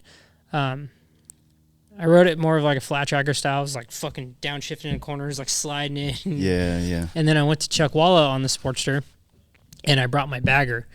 Sportster, I did not like the way it fucking handled out there. It was too high. So then the bagger, obviously wasn't like made for that the way I had it set up, but I had really high suspension. I had a lot of fun on the bagger. That was probably the most fun I had. Listening to music, fucking ripping around. Yeah, it was fucking awesome. It was just I'm on a high. Yeah. Steppenwolf always on the bagger. Steppenwolf. Wild Hogs, brother. It's about male bonding. There you go. You wouldn't understand. So then I came home, ripped apart the Sportster, and it's now set up for road racing. Okay. And I have not touched it in about a year. Damn. It's getting exhaust made right now, and then once it comes back, I'm gonna start riding that now while I train for the bagger shit. Yeah, that'd be dope. You got a month-ish, like a little over a month. We got a couple guys coming down to our camp out. That's literally coming to the camp out and turn around and going to the Pittsburgh thing. And it's literally a month away. Yeah, it's the first weekend of May. Oh man, let me see. It's like the 5th or month and a half. You scared me. Okay, I forgot. It's like the 16th. That's big deal, dude. A half a month is a. Yeah, it adds time and context to it. Yeah. Yeah, and I still got to get like a license. I don't even know. Yeah, you got to do. Well, are they still doing that with the BRL where you can go in like the Friday and do some of the class stuff? I don't fucking know. I tried to sign up for the race, they wouldn't even let me. For real. I don't know shit. Well, hopefully they'll listen. I'm just like, I'm gonna be a bagger racer, and then I got a bagger, and now I'm just like in the dumpster waiting to figure out what to do. Well, I'm just glad they're keeping it going. I know that they've had their hardships and whatnot, trying to kind of figure out the method of the madness, if you will, of how they can kind of do all this. But man, racing. Talk to me. I'm the marketer, dude. We can figure shit out. They need to.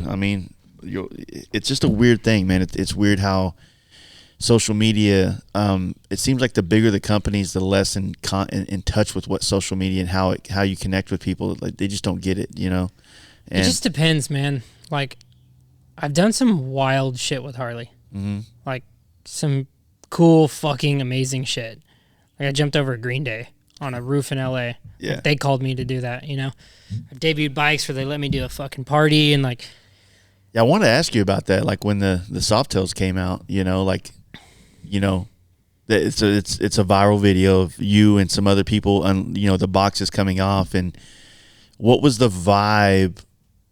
Not the vibe that you're going to get when you watch a video. What was the vibe of the people around when you pulled the box off? So, I was asked to do that. They told me they're not going to tell me what the bike is. I wasn't allowed to see the bike or anything beforehand. They sent a guy, a bike, a trailer, and a security guard. So, like, I wasn't allowed to see fucking anything. Yeah. They put the box over the bike. I wasn't allowed to be in there. Photos leaked of the bike. I saw what they were. I was kind of hinted that this might replace the Dyna. So I gave everyone a speech before I did it. Off camera, I said, no matter what the fuck is under that box, you guys cheer your fucking ass off. I go, you're in a shop with a nobody right now, and the biggest motor company in the world is letting us debut this bike. No matter what the fuck happens, what your opinion about is, let's make this something to remember. Yeah. And everyone was like kind of fucking jazzed on that, and then we unveiled the fucking bike, and everyone went fucking ape shit. And man, the one rule they told me is no burnouts. Real. Yeah, and everyone started chanting burnout, and I'm staring at the Harley dude, and I'm like, and he's like, fuck. And just fucking first like 8 miles on that bike, just roached it, you know? And that was the first, I rode a Dyna the next day. Remember I told you I'd ridden one Dyna? Yeah. It was the next day, just to compare the two, and man, that bike felt fucking awesome. I mean, it's got fork controls and some weird shit, but like, within the next day, I was like pitched against the internet. It was my fault that the Dyna was discontinued. Oh shit! Literally, like the entire fucking Harley world was like mad at me for some fucking reason. Like they wanted you to be unhappy about this bike when you. No, that was my fault. Oh, like I was the one who fucking did it. You know, it was weird. Like it was the weirdest.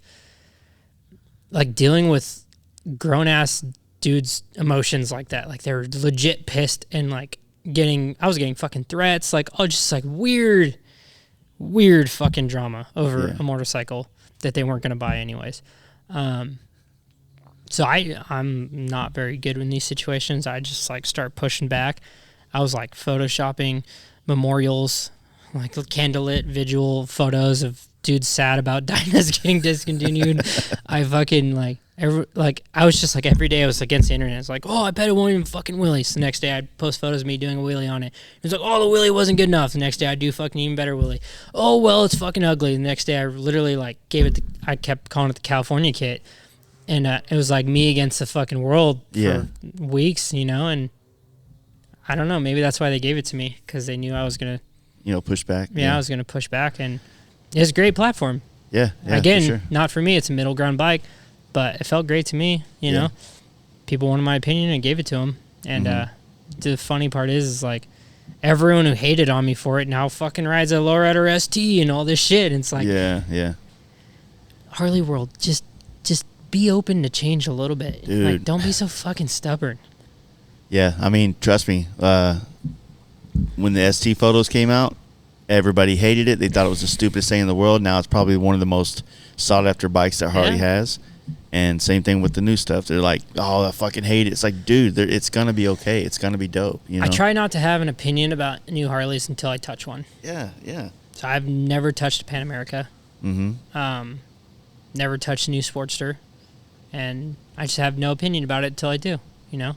Were you kind of like bummed that they did go away with the original Sportster platform, or is it kind of... Okay. I mean, I don't know what it's called, but like where the fucking frame and the motor, like it's like hanging. Stress member frame? I don't know. Yeah, I think it's what it's called. The motor is part of the frame. Yeah, I'm not the biggest fan of that. And the one thing I'm not a fan of is like throughout the years, every bike is like melting lower and flatter. Yeah. And it drives me nuts. Because not no one. I'm not speaking for everyone. But we all want tight and high. Mm-hmm. You know, not too high, but like every sports I built is fucking skinny as shit. Yeah. And got good suspension. High. Nobody wants fucking 14 feet wide, 16-inch front tires. I think just adjusting some things would help the industry a shit ton. Mm-hmm. Embrace these things, you know? Yeah. Like, look where you're at from the Fat Bob, which was a tracker-style bike with dual 16s with 4 controls and, like, inch and a half bars, like, to the ST now. Yeah. Like, it evolved, like, fuck, man, come out the Sportster, it's, like, not a foot-wide rear wheel and, like, super low, like, I've heard that motor's phenomenal. It's fast, dude. Yeah. Yeah, it's fast as I've hell. heard great things about that and the Pan America. Everyone says the Pan America is fucking amazing. Yeah, it's going to be with that Rev Max motor, I think is what they call it. It's just a strange thing. I rode that Sportster, the Sportster S. I haven't rode the new Nightster S or whatever. But is it the same? I think the Nightster S is much more of a traditional vibe with the Sportster than the Sportster S. Yeah. The Sportster S is, literally could have passed as a V-Rod, in my opinion. You know what I mean? Long. So one thing, too, that not necessarily bothers me, but, like, I don't know if I need to say this in the world, but not many people want 2-in-2 high pipes. Yeah. At all. I know what you mean. I despise them. I don't like them. So, like, when you take that pipe off the new Sportster platform, it looks like something's missing. Yeah. Unfortunately, everyone wants 2-in-1, high and tight.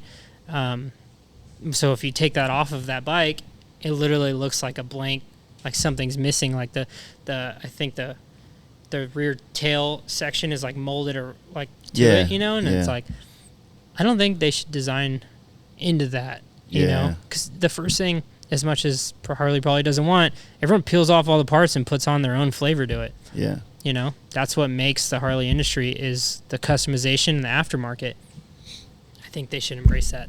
Yeah, and trust me, that's been a conversation since the fucking 80s, basically, since they rebought from AMF, and it's like I get it, you know, as a brand, you want to make something that's going to keep your customers within your parts catalog, if you will, but unfortunately, that's just not how the world works. I mean, if you're going to buy a race car, you're going to buy a Camaro from, get the SS or the baddest thing they got, you're still going to want to go find who makes the coolest shit that's thinking outside the box for it. You know what I mean? And it's just the way the world works. But if they were to lean...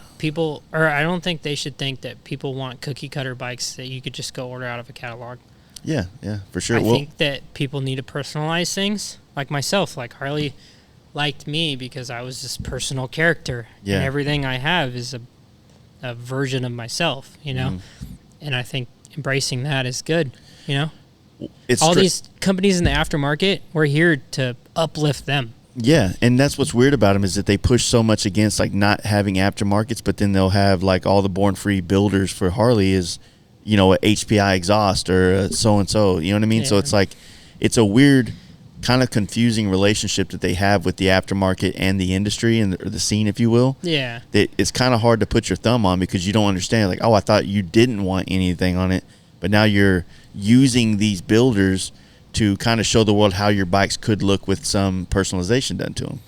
The Softail, when it came out, you remember, everybody hated it. They were mad the Dyna was gone. The memes. The Hitler memes and all that shit. And then you get, I said it early on because when this podcast started in January of 2018, we were coming off of that drop, right? And bikes were starting to show up. Were you one of the dudes who yelled at me? No, I don't fucking... Don't lie. I don't talk shit online. You were mad. It was my fault. I didn't have a Dyna. I'm sorry I ruined guy. your motorcycle, okay? I didn't give two fucks about Dynas. I was on the FXRs and baggers at that point. But... I've always said, like, every bike that comes out, you'll know what its potential is when you see what the aftermarket can do with it. I always just look at bikes for their carcass. Yeah. Like, that's all when I see a bike, I envision the frame and motor. That's it. I don't give a shit about anything else. Like, that's why when dudes are so mad about the Softail, like, all I saw was a cool looking motor. Yeah. And the frame. I'm sorry you can't see two shocks, but whatever. Yeah. And man, I put a fucking Dyna front end on it and a fairing and spoke wheels because I got. That's right, you did do yeah, that. I You got literally rid of that fat front tire. Yeah, I fucking, and everyone was like, "Oh, okay." And I remember I even photoshopped it. Yeah. I said, "This is what your bike could be." Everyone was like, "Oh, fuck, that's not too bad," but that's not possible. So the next day, I literally made that exact fucking bike. Nice. So I got that bike, debuted it. 2 days later, I had the first exhaust on it. The next day, I had a Saddleman seat. Like, I fucking hit the ground running. Yeah. And was the first to do all that shit. I was the first to smash my nuts on a fucking tank doing a wheelie. You know? I ran out of gas. It fucking hurt. I literally had a dent in the tank. So, you know, like... I do remember that now that you said that. Yeah, I remember you took that Fat Bob, you put a front end on it. You gave it the character that people were used to seeing, and it kind of normalized the bike for people. Yeah. And it was just a matter of time. Harley was mad and glad that I did that. Yeah. Because I think they didn't want me to fuck with their platform, which is obvious. But also, I think people needed to see what it could be. Yeah. So, like, a lot of people, Harley, were, like, kind of thanking me and, like, weird about it at the same time. But it changed a lot of people's opinion, you know? Just shut the fuck up and go build one. Go try one. Mm-hmm. That's what I kept telling everyone. Go ride one, you know? Not everyone wanted the Fat Bob. I like the Fat Bob because, if I remember correctly, it has steeper neck angle, 1 degree steeper. And I like the rear fender and tank. Yeah, the tank was beautiful. Everyone liked the other tank better, but that Fat Bob tank was like almost like an old Wassel tank. Yeah. And it had a lot of style, which the dude who I believe designed it, which is Brad Richards, he's into vintage motorcycles, you know? Yeah. Brad knows his shit. Brad's an awesome dude, and he knows his shit. And that tank was fucking beautiful. That rear fender was beautiful, and that was... I got a rear fender. I'm building an FXR chopper, and I got one of those rear fenders. I'm going to narrow it to fit into an FXR chopper. Yeah, they have great lines. They have character, and it just didn't look like a fucking trailer fender or whatever the other one was. Yeah, you know? yeah. Everybody, I think, to your same point, like, everybody just gets so used to everything that's already out there. They have eyes for it. And I'm the dude who breaks that barrier. I think the Sportster made it my own thing, you know? And, like, I fucking hate pigeonholing myself like that. And people in the industry are just, like, fucking just so cookie cutter. Yeah. Not everyone. Sorry, don't be mad at me, but... No, I know what you mean. Everyone's got to have the fucking flannel and the matching helmet, the matching fucking fairing. And I'm like, fuck, bro, you guys are all just buying a kit. It's Power Rangers, man. Dude, it is. It's like you put them all together and it makes a Megazord, dude. I've always, you know, as a painter, like, I always push people. I always push people to, like, you know, don't match your helmet to your bike. I mean, I get it; it's an easy thing, but your helmet should be you. It should be something personal. You know, when you see old dirt bike riders or people that they'll have helmets from all the years, all the races, and it's like I your wish helmet. I would have kept most of mine. For sure. They become your memories. They become like your, you know, like, I can't keep every bike I've ever ridden, but I can keep every helmet I've ever owned. Yeah, and, that's a good point. You know. Yeah, I've never been like, as much as I think they're beautiful and everything, I don't really like the whole crazy candy paint thing. I like solid colors. But that's me as a marketer and a designer, you know? Like, I like patterns and things like that rather than like a fancy lowrider style paint job. Yeah. I think they're fucking awesome, but I would never own one. Yeah, they're definitely an acquired taste. I mean, I think I fucking hate show bikes too. Not your guys' show bikes, but like, I can't have one because I fucking ruin everything. Yeah. Like, well, I think the coolest thing, painted bike I've ever had, and I don't touch it because I'll scratch it. Yeah. Well, that's the cool thing about having something badass like that, is that you treat it like you want to. But I guess I'm a painter, so it's easy for me to be like, yeah, dude, just spend $10,000 on that paint job and rip it down the country. But, you know, I understand that. I understand how. That's why all my Sportsters are just powder coated and just they're built to get the shit beaten out of them. And if something happens, I just re-powder coat it. Yeah. I just ride the piss out of all of them, you know? Yeah, and that's completely fine, man. I think it's, like coolest I said, sponsor I ever got was a powder coating sponsor. Shout out Full Throttle powder coating. So, man, Bagger Racing, Mint 400. Already. Tired from that. You know, you doing... I race in 2 weeks. Again? Yeah, Biltwell 100. Oh, shit, that's coming up, yeah. And I think I'm doing the California 400, 300, or whatever it is, too. You got to get a fucking bagger ready, dude. You don't have a lot of time. I know. I'm a good old buddy, Steve at Track or Die. Steve's a good dude. I love Steve. Steve is a very old friend of mine. Yeah. I went and did a podcast with him in 21. I came through here. Fucking talk the whole time, huh? He did. He got out of his shell. So funny. I've been trying to find this video of Steve for years. Like, he built a bike for Kawasaki back in the day. And the one rule when they debuted it was don't give the microphone to Steve. And the dude just gave it straight to him, and he was like fucking Ricky Bobby. It's like, the bike handle real good. So, he's a good dude. I like him. But yeah, man. He's building it for me, so I don't know shit about baggers. So I'm just over there helping him, handing him wrenches and shit. But yeah, I had a conversation with Ravi recently, and he stressed me the fuck out. Yeah. Too much information, right? It was just like so much shit I need to do. Yeah. So. Yeah, you got to have, I mean, they have a lot of things that they need you to do to make the bike track ready so that it can be out there. You know, the fucking, the oil pan or the. I got that. Saddleman hooked me up with all that. I luckily, I've been working with the companies I've been working with for years and years. And like, I love that I can call them, and I don't think people know this in the industry, but people like myself, we work with these brands for so much that we can just call them and tell them the idea, and they're like, yeah, whatever you need. You know, and that's how I'm able to do what I do. You know, if I had to pay for all these parts, I would never be able to do it. And I understand some people getting into the shit, that's hard. But I had a lot of awesome companies help me out with that bagger so far. Alley Art, lots of info from them. S&S, my powder coater, Full Throttle. Saddleman, they gave me a seat already and the whole race body kit. Fuck, I don't even know what else. Race Tech's doing shocks. Yeah, they did my rear shocks already. I just did a deal with, I might say this wrong, NAMS. Yeah, to do the whole wire setup in the thundermax on there. So I got to get that paid for, which still costs money, but just like a bunch of a Recluse, clutch, all that. So definitely a lot of people helping out, and it's still going to cost me a shit ton of money. Yeah, I mean, the one you really want is tire sponsors, because those I'm working on it. Those race tires fucking add up, dude. Saddleman just gave me some takeoffs, so that's cool. They Harley have like one practice on them, which is awesome. Maxxis just sponsored me for the Mint, and I was diving into road race tires with them. They said it's kind of their overseas thing. They don't really do it out here, so we'll see where that goes. But yeah, definitely fucking tires scare me. Yeah. Oh, Maxima, that was another good one. I got a fucking drum of oil from them, which helps a lot, you know? Yeah. Keep the things going. What are you going to do motor-wise? See, this is where I'm stupid. Steve needs to come in.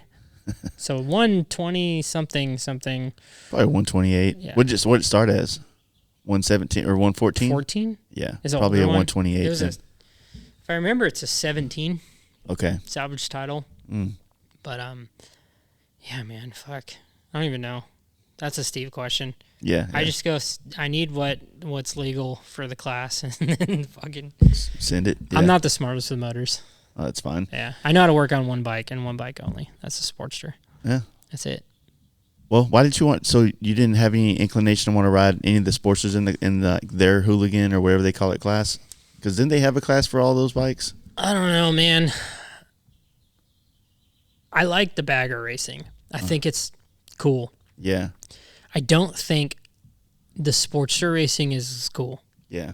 I bet it's fun, but I don't think it's that cool looking. Like, it didn't seem to appeal. Like, yeah. Like, I even have the bike done. Like, I could go do that. Yeah.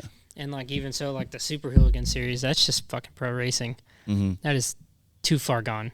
You know? Yeah. I couldn't even be competitive in that whatsoever. Yeah, well, I understand that.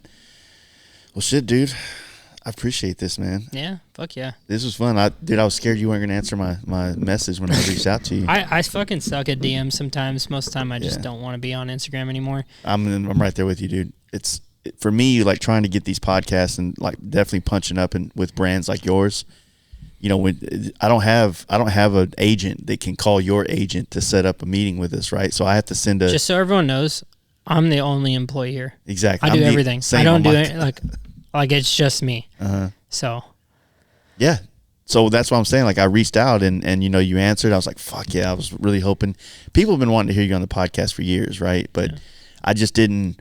You know, sometimes I'm scared to ask people because of rejection or them not even answering the stuff. I've had a few of those. Yeah. You know, but my goal is just to, tell badass stories that inspire people and put context to these people's lives that they watch through social media. I think I've been quiet for long enough. Yeah. Again, I think this is my I guess reset again. Yeah. I'm coming back into the industry. Mm-hmm. Started knocking on doors again, started calling people again, and starting to do content again. And quite honestly, Instagram's fucking exhausting. It's mentally just draining. And I fucking hate it. I would like to I think we're going to dive back into our YouTube series because I can just plant the content there and I don't have to fucking do anything. I think YouTube is where to put things now. I think so too. It stopped for a while, man. I was doing like a full TV production almost, and we're doing an episode every week, and it was all right, but we weren't getting the viewership I wanted out of it, and it didn't help sales, you know? For at one point, it was just like people expected me to do it for free. Yeah. And which I get it, but I have to pay a filmer and I have to fucking pay for all these projects to build and I have to pay for all this shit, and it just didn't add up anymore. And sometimes people think that just because you have something going on YouTube that you're already making money to be there, and it's not the case. It's an investment. I think out of like the 5 years I did YouTube, I think there was like $200 in money that I made from YouTube. You know, and I always tell people, if you want this to keep going, buy something. Buy a fucking t-shirt, buy a sticker, anything. It literally helps me. It's like when I leave for racing, I did a promo code Race Week, and like people literally buying things out there helped me fund the racing. Like I'm just me. I have 0 paying sponsors right now, and I'm just asking if you want the content and you want the shit from me, and then I'm just asking you to support a little bit. I think I scratch your back, you scratch mine. I'll be entertaining. I'll fucking I think sometimes I think people feel like they're doing you a favor by just watching your content, and that's not, which is awesome. It is, but not everyone can afford to buy everything, but like if you can and you see something you like from brands like myself that are doing this shit, fucking support. Send it, yeah, fuck it. It helps a shit ton.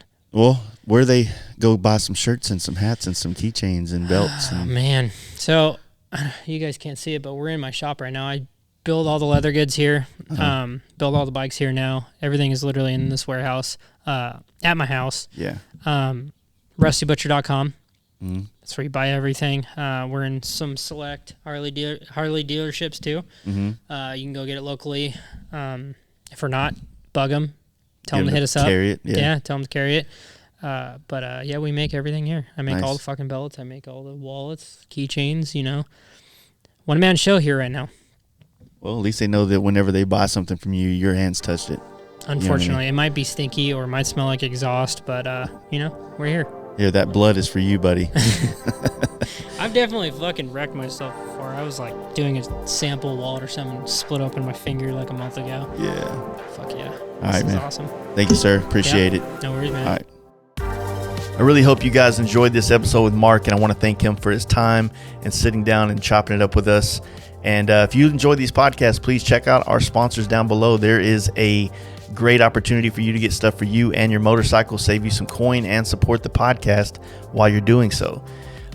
All the links are in the description wherever you're listening to this episode at. And don't forget, we have a Patreon, and that's where you can go support this show, get a chance to win a Simpson motorcycle helmet, and catch some unreleased content if you haven't already. Also, thank you guys for listening. It's been a tremendously busy summer trying to get all these things done, work on building our YouTube channel. And keep in mind, guys, I'm a one-man show running this podcast, the paint work, and all this other stuff that we got going on. So thank you for your patience, and I appreciate everybody listening to these episodes and keeping this podcast up on top. So thank you. We'll catch you back on the next episode.